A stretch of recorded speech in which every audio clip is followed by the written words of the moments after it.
বান্ধবীর বিয়েতে যাবো বলে একমাত্র রেডি হয়ে গেছি। দেখতেই পাচ্ছ আমার কেমন লাগছে, সবাই একটু জানাও আমার এই লুকটাতে। তো সারাদিনই ছিলাম ওদের বাড়িতে, তো তারপরে সন্ধ্যাবেলা এসে আবার রেডি হয়ে গেছি।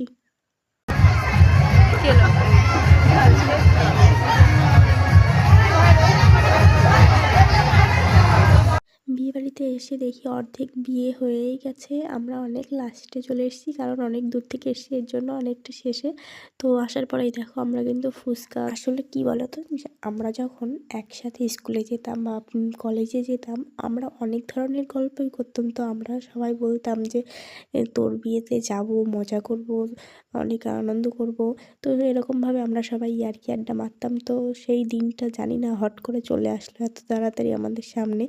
তো যাই হোক, আমাদের মধ্যে একটা বান্ধবীর বিয়ে হয়ে গেল। তো কথা দিয়েছিলাম যে যাব তোর বিয়েতে, নাচবো, থাকবো, খাবো, ঘুরবো ফিরবো। তো সেইভাবেই আমরা চলে যাই বিয়েতে। আর যাওয়ার পরে দেখো বান্ধবীকে নিয়ে, বান্ধবীর বরকে নিয়ে, সবাইকে নিয়ে নাচ করতে শুরু করে দিয়েছিলাম। আর ওদেরকে সত্যি বলতে অনেক সুন্দর লাগছিল। তো দেখো আমরা সবাই নাচ করছিলাম। কি তো বলতে পারবে যে আমরা কী গানে নাচ করছিলাম? এটা ছিল শ্বশুরবাড়ি জিন্দাবাদ বইয়ের গান। তো সেইভাবেই আমরা নাচ করছিলাম। তো অনেক মজা করেছি। তো দেখো পরপর ভিডিওগুলো কত সুন্দরভাবে হয়েছে। তো বান্ধবীর বিয়েতে নাচার পর তো খিদে পেয়ে গেছিলো প্রচুর পরিমাণে। তো নাচা টাচা করে নিয়ে চলে গেছিলাম খেতে। তো খাওয়ার মেনুতে দেখতেই পাচ্ছ পরপর দেওয়া আছে। সেইভাবে আমরা সুন্দরভাবে নাচ গান করে, খাওয়া দাওয়া করে সুস্থভাবে বাড়ি চলে এসেছি। তো পুরো ভিডিওটা দেখো তোমরা।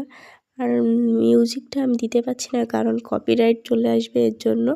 তো প্লিজ ভিডিওটা এইভাবে দেখে কেউ আমাকে উল্টোপাল্টা বলবেন না যে কোনো মিউজিক দেননি গানের। তো সেক্ষেত্রে বলছি যে মিউজিকটা যদি দিই তাহলে আমার একটু সমস্যা হবে, তাই মিউজিকটা দিইনি। তাই এমনি ভিডিওটা দেখো, আর কেমন হয়েছে অবশ্যই কিন্তু কমেন্ট করে যেও তোমরা।